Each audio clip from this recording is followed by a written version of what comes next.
Awesome, awesome. Again, thank you so much for being on the call.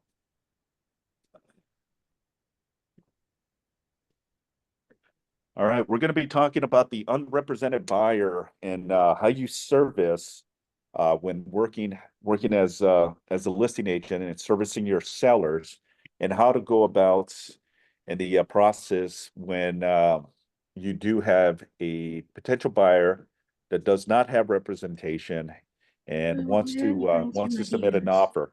Please make sure to unmute yourself as well, or excuse me, mute yourself so that way we don't have any interruptions, please. All right, so let's admit some of the people in here as they're jumping on the call. Thank you again. Happy Friday, everyone. Yes, yes, yes, yes. Okay, so no one is missing anything. Okay, so we're just about to start. Let me just admit some more people on the Zoom. We're ready to rock and roll. Thanks again for being patient, folks. Again, sincerely apologize for the delay. We were having some Zoom issues. So, all right, well, let's go ahead and get started. So what is an unrepresented buyer? Okay. So there's a lot of misunderstanding or mis information when it comes to what is an unrepresented buyer, right? When navigating with all these new changes happening right now, right? The listing agreement not having any additional compensation to a cooperating broker, right? That has been completely eliminated from the listing agreement now, but it does have two categories, right? It has the amount of compensation that you're going to earn in facilitating the sale of their home. And then it also has another category of an unrepresented buyer, right? So let's dive into the conversation. So an unrepresented buyer is a purchaser who acts without any real estate representation, either from the listing broker, which could be the agent who took the listing, or another agent in the listing brokerage firm or another brokerage company, right? So the essence is whoever has the listing, right, has the ability to also navigate if they choose to, and if under the direction of the seller allows you additional compensation to service a unrepresented buyer. Okay. So a lot of the essence, it's more of a Q&A for today's class. May a listing broker refuse to present an offer from an unrepresented buyer, right? Because I've been getting a lot is, hey, I'm a listing agent, right? Can I refuse to accept an offer if an unrepresented buyer wants to submit an offer, right? And remember, folks, the essence of an unrepresented buyer doesn't necessarily have the tools that we have, right? They don't have the California Association of Realtors purchase agreements, right? The disclosures. In essence, they can submit their own generic offer or purchase agreement as well, right? And navigate, the negotiations when it comes to that offer coming in.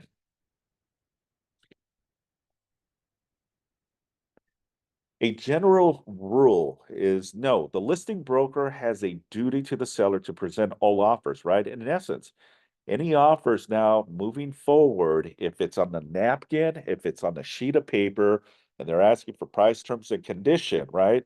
And they say, hey, Simon, please present this to the seller. In essence, the rule of thumb is no, you still have to present that to the seller. It's up to the seller's discretion if they do want to, you know, uh, uh, work with that offer, counter that offer, reject that offer, or ask you to navigate the proper document that we, are so familiar with, which is the RPA, right? So the broker has no, the listing broker has a duty to the seller to present all offers received unless instructed otherwise in writing by the seller. If the listing broker is uncomfortable proceeding with the transaction with an unrepresented buyer, the listing broker should discuss this with the seller at the time of taking the listing. Possibly the broker is concerned about additional work, time, effort, and risk that may result if the buyer is unrepresented, or that the transaction could possibly be more difficult, especially if the buyer is unsophisticated, unexperienced. However, at the time of taking the listing, it would be unknown if the unrepresented buyer does not know what they're doing or has purchased many properties previously or maybe is an agent or broker acting on their own. So in essence, right, with all of this new changes happening, right, and the uncertainty and how we navigate a unrepresented buyer, um, there's a couple of things in how a listing agent should navigate this, right? And the essence is, traditionally, right, we've always had an agent, right, who would represent the buyer and ultimately navigate, the negotiations. Well, with all these changes now, the optional is that if a buyer does or does not want to have an agent representing them on their behalf, they can go through the motions and work directly with the seller and the listing agent, right? Meaning that the unrepresented buyer will submit a request or an offer to the listing agent, and then the listing agent would have to submit, the offer and see how they want to, handle that, right? You're going to probably see a lot more, and I'm seeing a little bit, not so much yet, but we're seeing a lot of investors. Investors have their general offers in place, right, that are utilizing.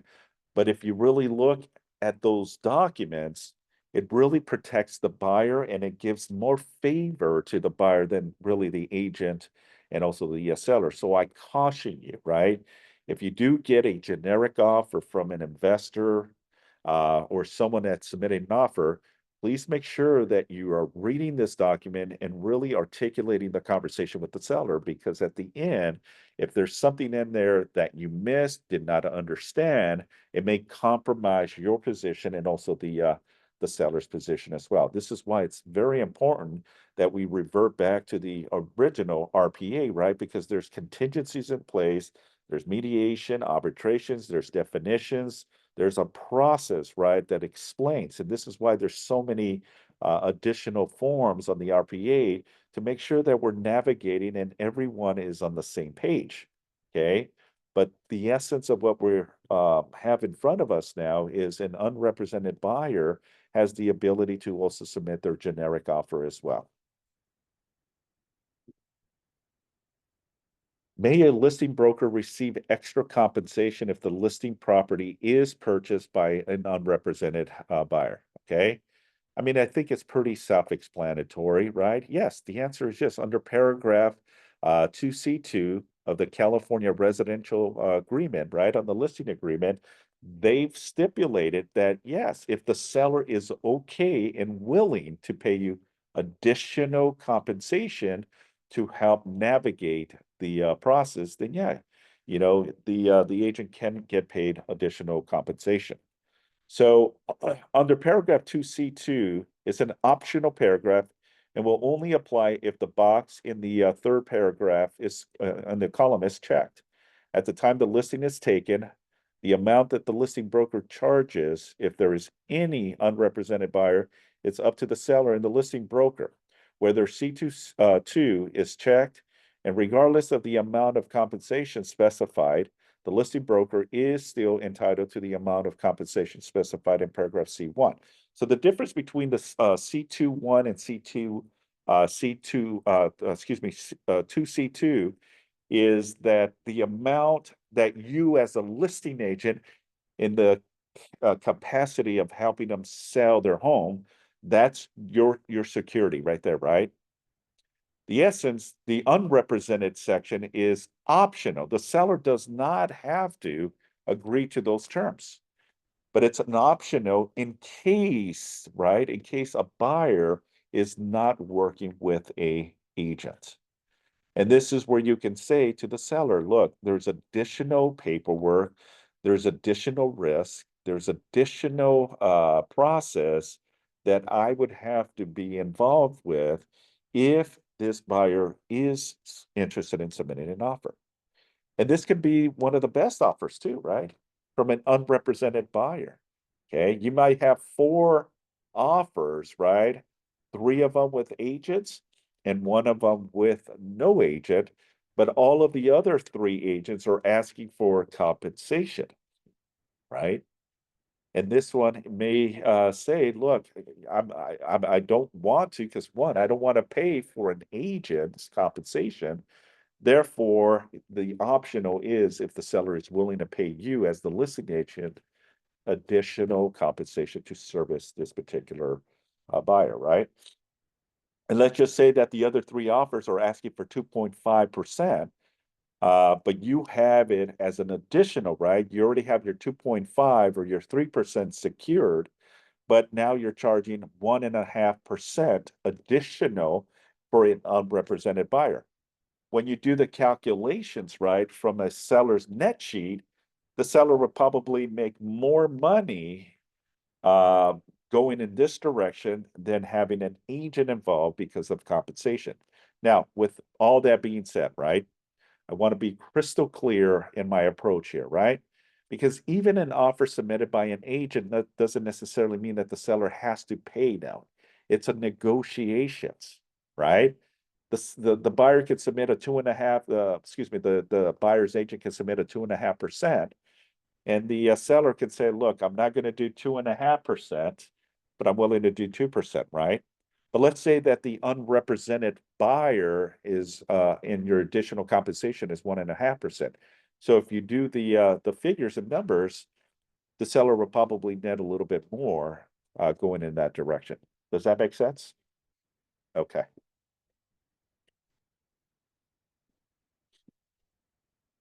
All right. Why might a listing broker at the time the listing is taken ask the seller for additional compensation if a buyer is unrepresented? Okay. So here's what I just was talking about.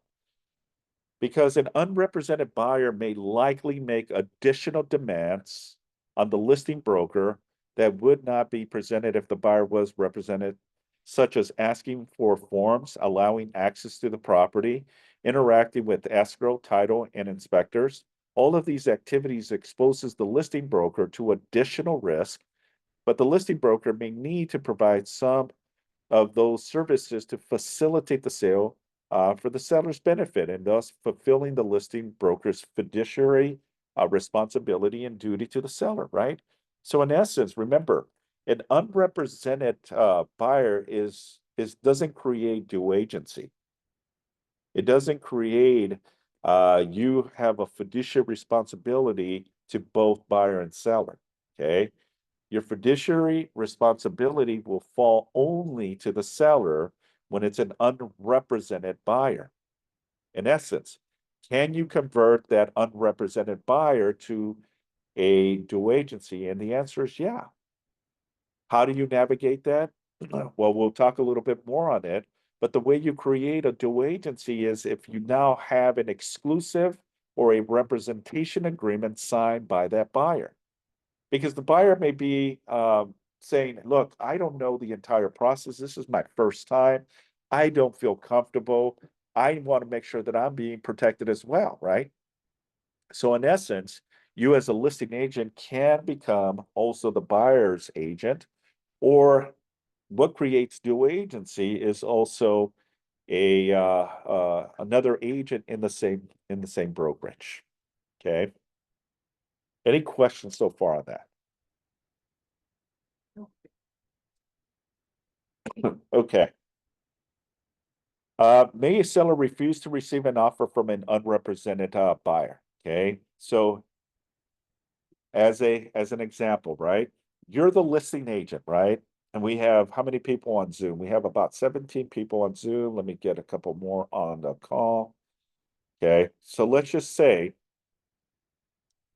you're the listing agent, you're facilitating the sale of a single family home, right? It's a 3-bedroom, 2-bath, 1,500 square feet on a 7,000 lot size. The home was built in 1955, and the sellers have done an amazing job to renovate the home, right? Now you have it on the open market, it's on the MLS, right? And now a buyer comes in and wants to submit an offer. Okay, wants to submit an offer. The question here, can the seller refuse to receive an offer from an unrepresented buyer? Okay, I want you to just think a little bit. and what you think. How many say no? How many say yes? How many say I don't know? Right? But just think about the question for 1 second before I go to the next slide. May a seller refuse to receive an offers from an unrepresented buyer? Okay. And the answer is yes. Yes, they can. Okay.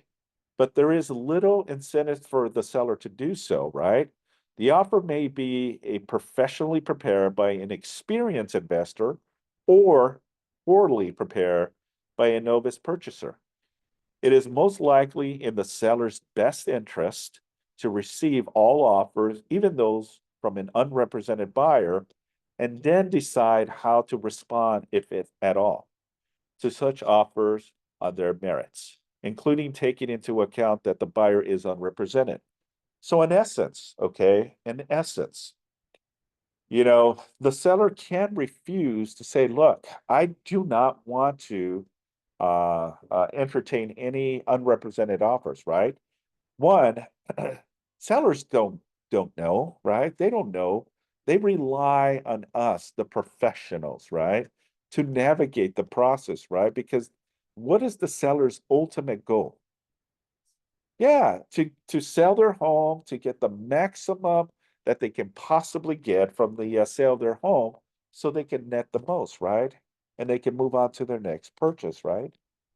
But in essence, they're gonna lean heavily with you and ask you, what's your guidance here, right? And what are you gonna do or say? If a one pager of a purchase agreement is submitted to you, okay? And Salvador, as an example, who is a sophisticated investor, right? And has done many multiple offers and submissions and bought and sold homes, he already knows, right? But he's not a realtor, he's just an investor. And he asked me as the listing agent, hey, Simon, I want you to submit a request, or here's an offer I'm submitting to you, right? In essence, you have this, you got to present it to the seller. The only way you don't have to present it to the seller is if you have written instructions from the seller. Okay. No offers from unrepresented. One, maybe they're not even paying you compensation for that additional work you have to do when working with an unrepresented buyer. The essence that can happen, right? So, you've got to weigh it out. But what if the seller says, look, I don't care. I just want to sell and I want top dollars so I can net the most. You're getting your compensation, and I'll give you a little bit more as an incentive, if someone comes in and is not being represented by another agent. Okay. And that also can happen. But the essence is, yeah, there's pros and cons to that, right? Because what if this unrepresented buyer, like Salvador, as an example, is going 50, 60,000 above because he really truly wants the property, right? And he doesn't have anything to lose. One, he have an agent he has to pay, right? Because he's submitting the offer on his behalf. So that might be an incentive to both the buyer and also the seller, right? Now, what if you, when you're on the listing appointment, you secure the listing, but you fail or you left that section blank, right? Can you go back to the seller now and say, oh, by the way, I got a buyer that is not represented by an agent, wants to submit an offer. Are you willing to pay me additional compensation to help navigate this for the benefit of you? Do you say, yes, you can ask, even though originally when you got the listing, or no, you cannot ask for additional compensation? The answer depends, right? I believe that everything is subject to negotiations. Okay. Because 1 minute to the next minute, things change, right? Hello. So, yep. Do you have a question? Hold on 1 second. Let me mute people. Mute everyone. Okay. So in essence, it really depends on the circumstances, right? But if you have written instructions from the seller that no, we're not going to entertain any offers other than the ones that you're familiar with, which is the California Association of Realtors RPA form, then that's written instructions from your seller directly. Make sense? So far, everyone's on the same page. Okay. All right. If a listing broker charges the seller an additional fee if a buyer is unrepresented, does that make the listing broker a dual agency? I think I kind of gave you that answer, right? So let's find out. The answer is no. Agency is a consensus relationship that requires mutual agreement from the agent to represent the principal. The fact that the seller is paying the listing broker extra or not for a transaction involving an unrepresented buyer does not in and of itself create an agency relationship between the listing broker and the buyer.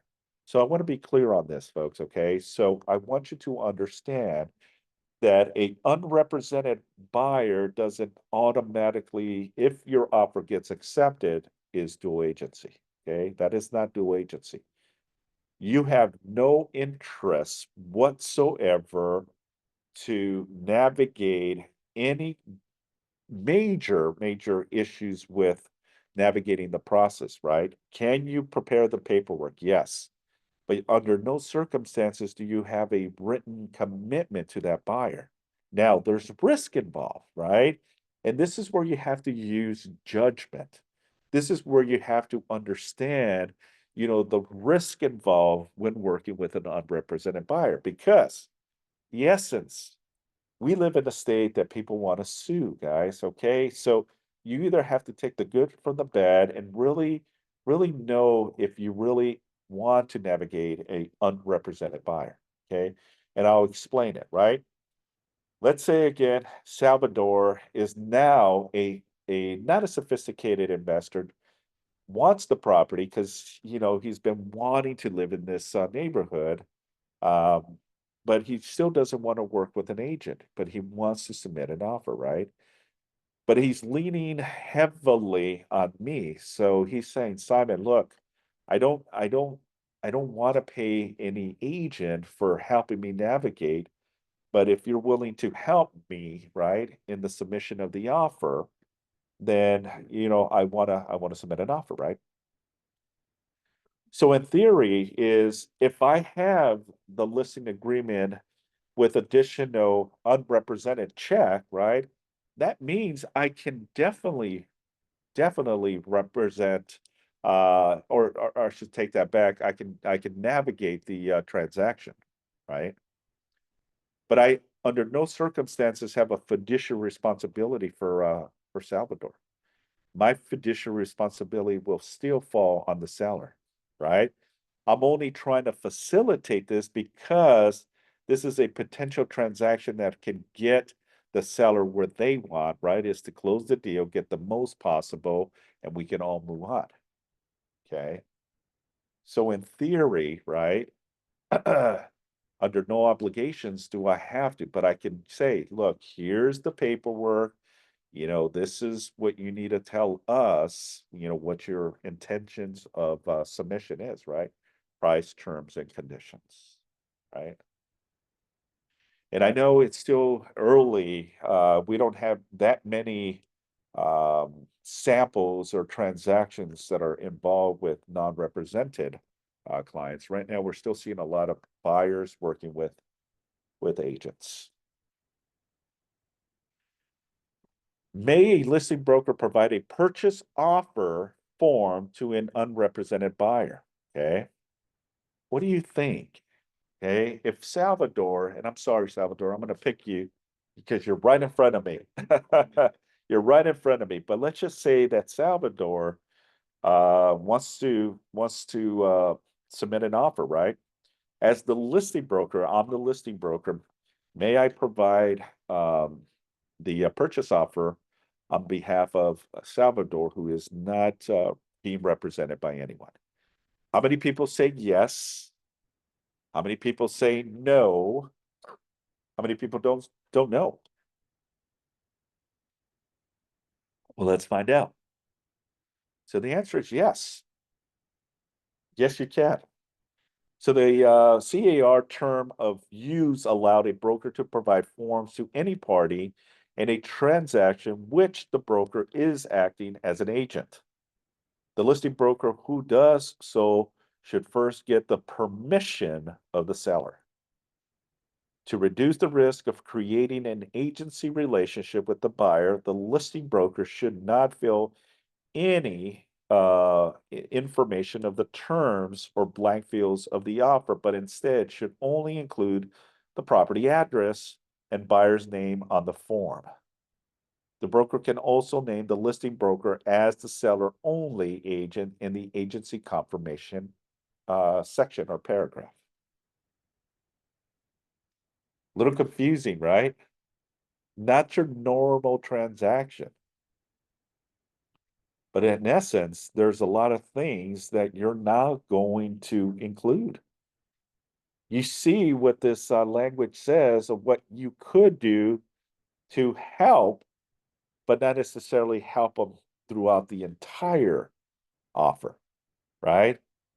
This is an opportunity, ladies and gentlemen, for all of you to try to navigate this, right?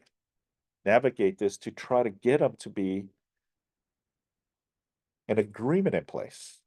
Get the buyer to convince them to have some representation because it opens up a can of worms, in my opinion, but it also opens up a lot of potential risk.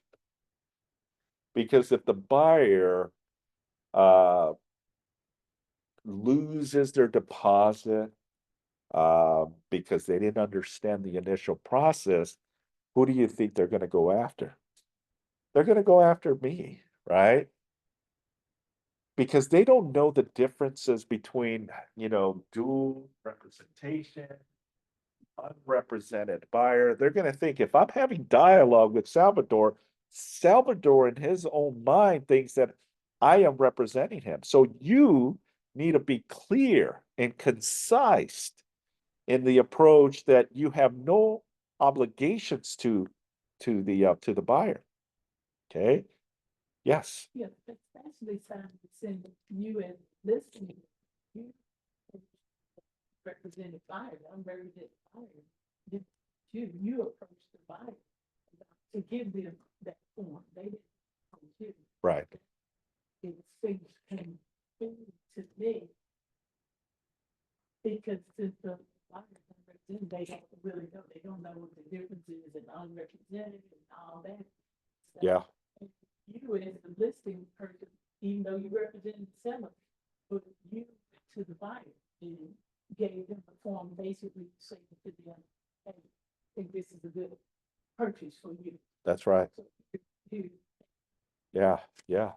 Well, as it states in this statement here, right? It says that very little information you're going to put, right? You can put the name, you can put the address, and the rest is kind of blank. Let the buyer fill in the blank, and they may not know. So this will give you a good position, right, to work with this buyer. So let's just kind of flip the tables a little bit and say this to Salvador, because maybe Salvador doesn't understand the process, but maybe Salvador also has the means to pay me compensation. Because the essence is if I convert a unrepresented buyer to a fiduciary duty to him now, and I have him sign a buyer representation agreement, right? The BRBC as an example, then that creates the agency agreement between him and I, right? Now I have the power and the authority to protect him because now I have representation. But in essence, he is also obligated to pay me compensation, right? Because part of the conversation I'm going to have with Salvador is look, two options here. Option one, you can submit the offer, but you're exposing yourself, right? Because I cannot really navigate this for you. I can provide you with the paperwork. You're going to have to read it. You may have to seek attorney advice, but under no circumstances do I have any duty to you.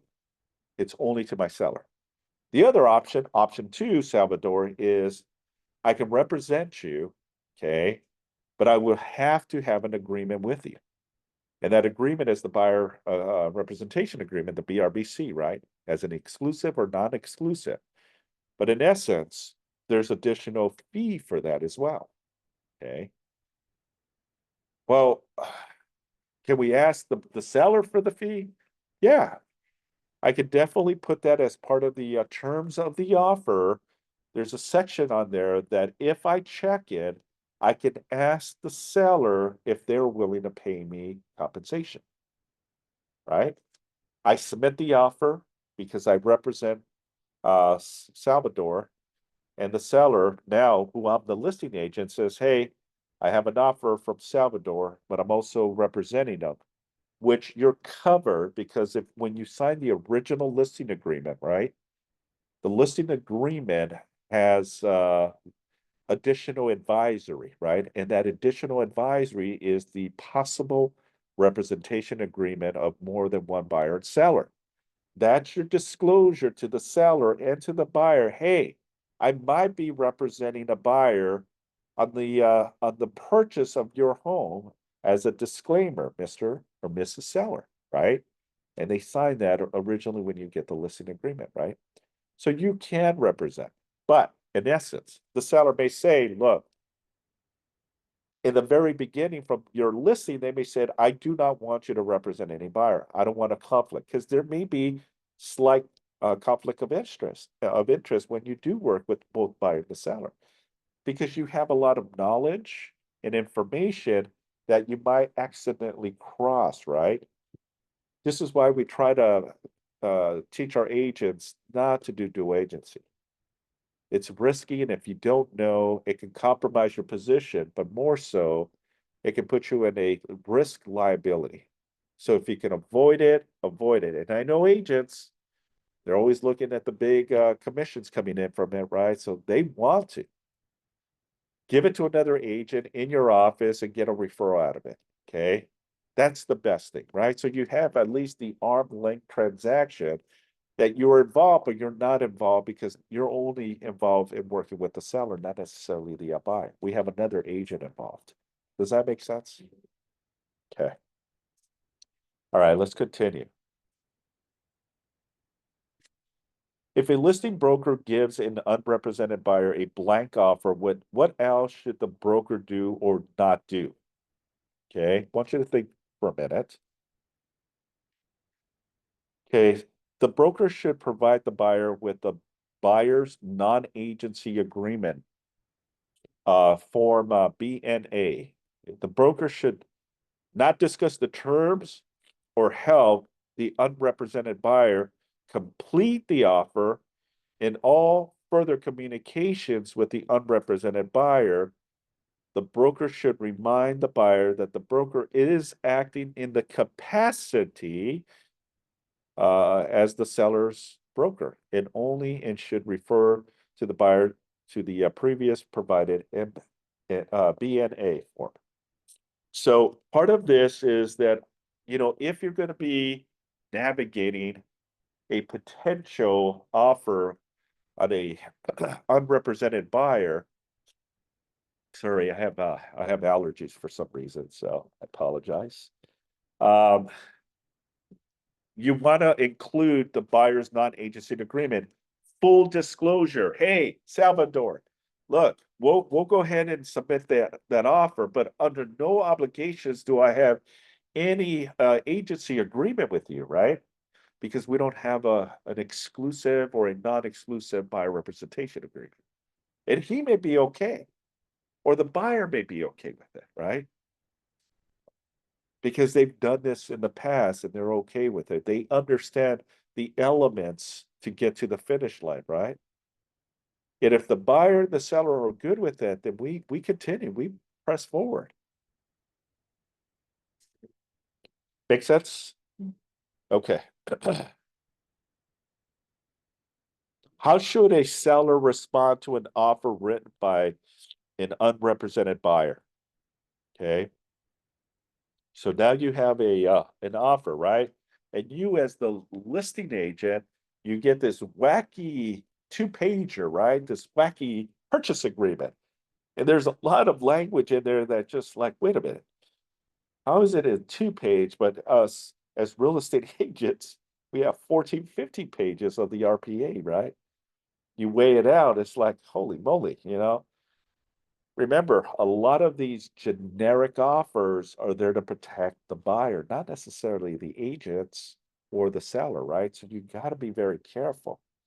And sometimes I've seen a lot of duplicate information taken from the California Association of Realtors and put into their generic ones that doesn't say anything about CAR. Okay. But also remember, folks, okay, when dealing with a unrepresented buyer who is sophisticated, and now I'm flipping the hats with Salvador, and he is a very knowledgeable, experienced individual that knows how to navigate transactions, um, it submits their own generic, right? And now there's a dispute, okay? And we as members of the California Association of Realtors, we tried now calling legal, right? Legal hotline. One of the questions they're going to be asking is, as soon as you say unrepresented, it's a flag for the legal team.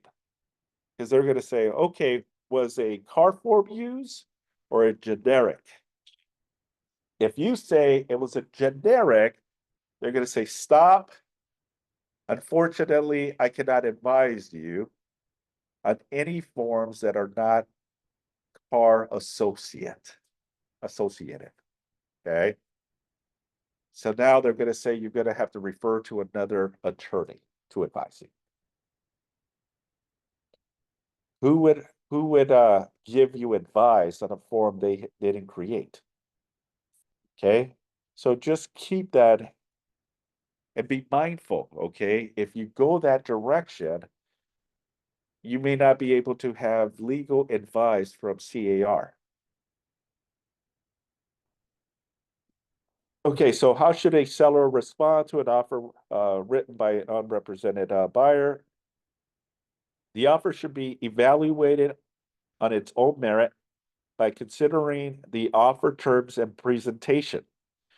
A relevant factor could include the fact that the buyer is unrepresented. The seller could decide to not respond at all, reject the buyer's offer, accept the buyer's offer, or use a counter to the buyer's offer. If the buyer's offer is poorly written or does not contain terms approved by the seller, it may be best in the counter offer to reject the buyer's offer in its entirety and refer to and include with the counter offer a new purchase offer prepared by the listing broker on behalf of the seller with terms acceptable to the seller. There you go. Not rocket science, right? Salvador sends me an offer, one page, your price, terms, and conditions, right? That's it. I see it, I look at it, I shake my head, but I have to now give it to the seller. The seller looks at it. It looks good to me. Okay. Under the guidance of your position and responsibility, right? To do right and make sure you're protecting the seller's best interest, you have to advise the seller on the standard practice. And what I mean by standard practice, folks, is that there's a lot of exposure with this one, right? Can you force the seller to do anything? No. Just as much as you cannot do that for the buyer, right? You cannot force them, but you can educate them and guide them through the initial process, right? So I would now, if Salvador was a seller, I would say to Salvador, I says, look, Salvador, I understand that you like what the price shows. You like that he wants to close in 15 days. Um, and the terms are favorable. But there's a lot of exposure here that doesn't protect you through this process. Why don't we do a counter, clean it up, or reject it? But now let's put on our form with those same terms, but add it into our forms. And if the buyer signs this, then we're ready to rock and roll and open escrow. Just take and put it to our forms, price, terms, and conditions, right? Because now it protects all parties, including the buyer. Because there may be some language, some wording, something in there that may not be beneficial to the seller. Does that make sense? Okay. And you can do that as a listing agent. Okay. Present it, acknowledge it. And as it says here, you can accept it, you can counter, you can reject it, or you can say, hey, let's absorb all this and put it into our own car forms. That simple.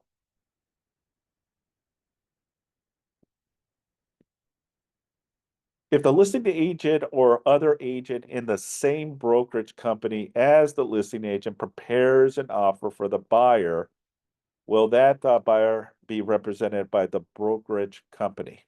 Okay.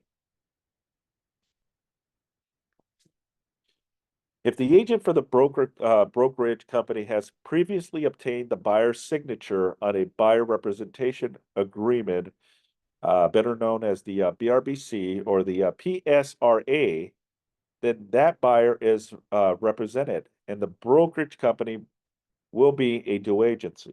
Okay, so meaning as long as you have either of these two forms, right? The BRBC or the PSR, you have some type of protection, buyer and agent, right? Because the buyer is not going blind into this offer, right? Or this transaction, because this buyer now has an agent who's helping them and holding them through the process. And either of these two forms can be utilized for that purpose. Okay. If the buyer has not signed a buyer representation agreement, either previously or prior to or concurrently with signing the offer, then an agency, if any, will be determined by the circumstances if the agent prepared the offer merely provided the buyer with a blank form. It also provides the buyer with a buyer non-agency agreement, and the agency confirmation paragraph in the offer identifies the listing broker as the seller's only agent. Then the agency should be avoided and the buyer will be unrepresented. However, if the agent prepared the offer, discusses terms with the buyer, and assists the buyer in completing the offer, then the buyer could believe the agent was acting on the buyer's behalf, and that agent could be deemed to represent the buyer. The listing brokerage company will then be considered a dual agent in this transaction.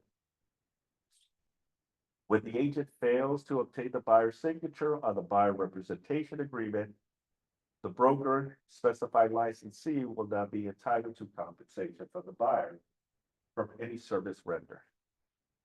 The brokerage will be red tube agents with the same responsibility and liability to the buyer as a paid agent without the benefit of compensation. The brokerage company will also not be entitled to additional compensation from the seller for having an unrepresented buyer. Okay. Because remember, the differences between one and the other is this. Okay. You either have an agreement with the buyer or you don't. If you do have an agreement with the buyer can pay you compensation. Because remember, even if you have a dual agency agreement, right? We can ask the seller, right? We can ask the seller for compensation, right? And that's under the form, the SBP form, right? That allows us to try to negotiate compensation. But under no circumstances the seller has to, right? There's three things that the seller can do. The seller can acknowledge your compensation, the seller can counter your compensation, or the seller can reject your compensation. And those three is perfectly fine, even though you have a buyer representation agreement. Now we have to rely, right? We have to rely on the buyer to pay us compensation because that can happen, right? And let's just say theoretically that you represent the buyer and you have a buyer representation agreement, but the buyer doesn't have the means to pay you. We're going to ask the seller, right? But what if once we submit the offer, the seller comes back with, nope, we're not going to pay you. Then what? Well, we asked the buyer, all right? The buyer says, I don't have the means to pay you or don't want to pay you. And the seller rejected your compensation. Now you're kind of in the midst here, right? You're still in negotiations, right? Your offer hasn't technically been accepted. What are some of the things you can do here? What's that? Well, not necessarily, because there's a couple other things you can do. I wouldn't just terminate the agency with that buyer because they cannot pay and the seller is not paying you. What are some of the things you can do here, guys? Concessions. Well, you definitely could. Remember, part of the segue, right? Because there's two elements to this, and I want to also emphasize, right? One is in the past, it's always been customary that we would see the commission, right, of the MLS. We already knew 2.5%. We would submit the offer and the offer got accepted, right? So we already knew our commission was secure, right? Now it's just getting to the finish line, right? Closing the deal. The buyer would do their physical inspections, right? The buyer will go through the motions, compile the reports, and then ask, if any, for a request of repairs. And the buyer would say, look, I don't want the seller to do any of the work. I just want the credit. We'll submit the request of repairs asking for $10,000 in lieu of the repairs. The seller would come back and there was three things that the seller can do, right? Seller can accept, seller can counter, seller can reject.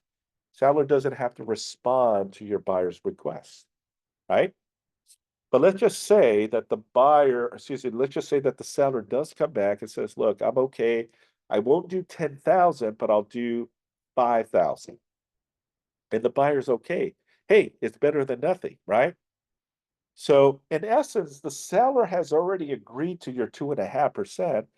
In addition, the seller has agreed to give 5,000 more to your buyer as an incentive to continue the process, right? So in theory, if you think of it from that perspective, right, let's just say that you don't get an agreed upon from the seller your compensation, right? Then you need to make that executive decision in how you're going to navigate this. One, you're going to have a conversation with the buyer. In this case, I'm going to say, Salvador, listen, I submitted the offer. They came back. You saw the counter. They're not paying any type of compensation or concession. Okay. And unfortunately, you cannot afford to pay me any. So I have to make a decision here on how I'm going to navigate this, right? Because I cannot work for free, right? We've always leaned on the seller, but unfortunately, with all these changes, the seller is not willing to pay me, right? And as much as I want to work with you, unfortunately, I cannot for the reason of liability.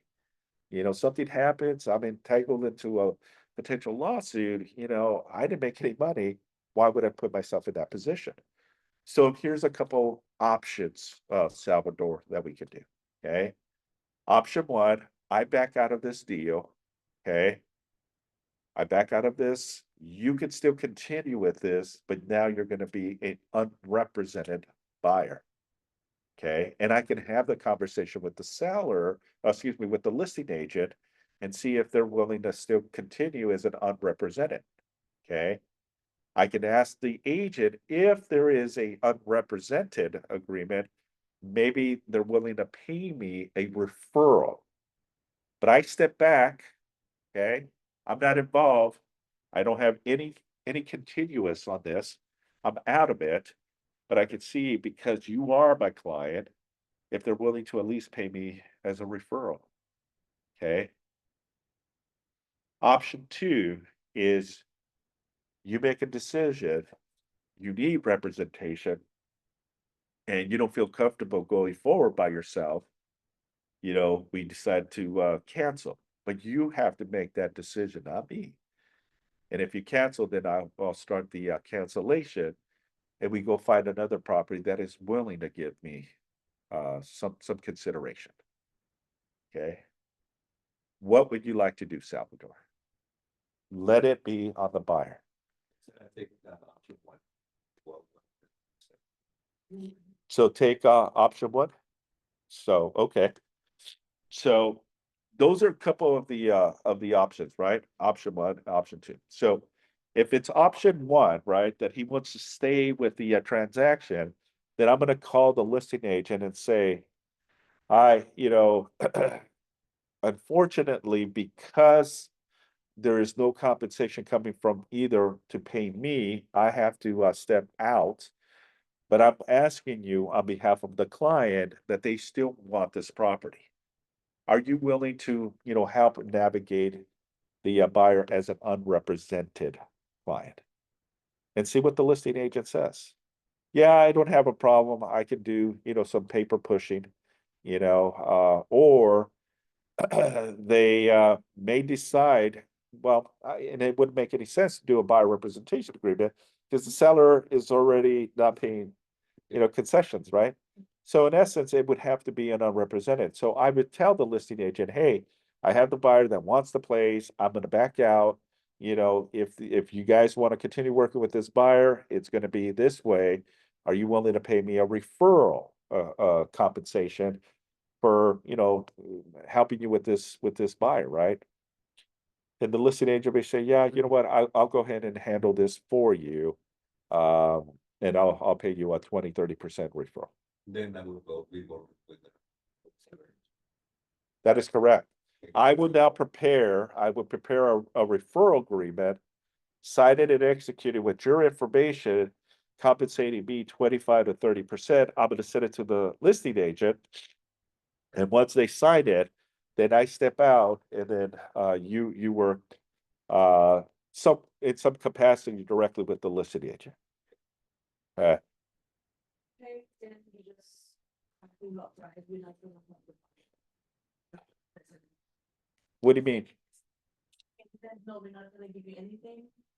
You're not gonna get then you just.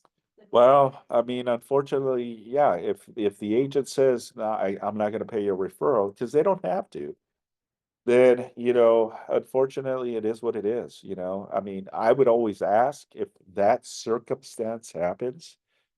Then, it's best to ask. And if they don't, then it's really up to the buyer. Yeah. So any other questions? Do we have any questions on let me see on Zoom real quick. Options: advise buyers to ask lenders to possibly buy points on their loans to allow to pay concessions. Yeah, yes and no, Lily. You got to be very careful on how you navigate that, but ultimately, there may be a way to do it, right? Increase the purchase price to at least offset some of the costs.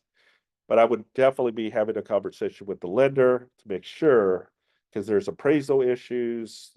The buyer is going to pay more for their home, and obviously their mortgage payment also goes up when the purchase price goes up. So, any other questions before we finish off?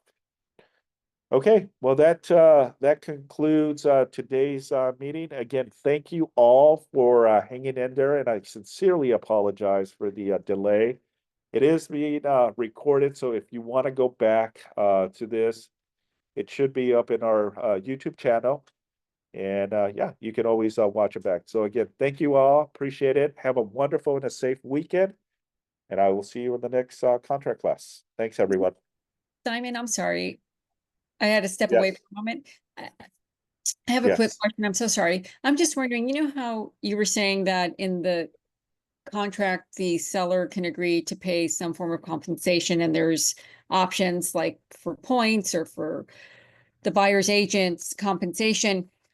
What if in the beginning, the seller agrees to pay the buyer's agent's compensation?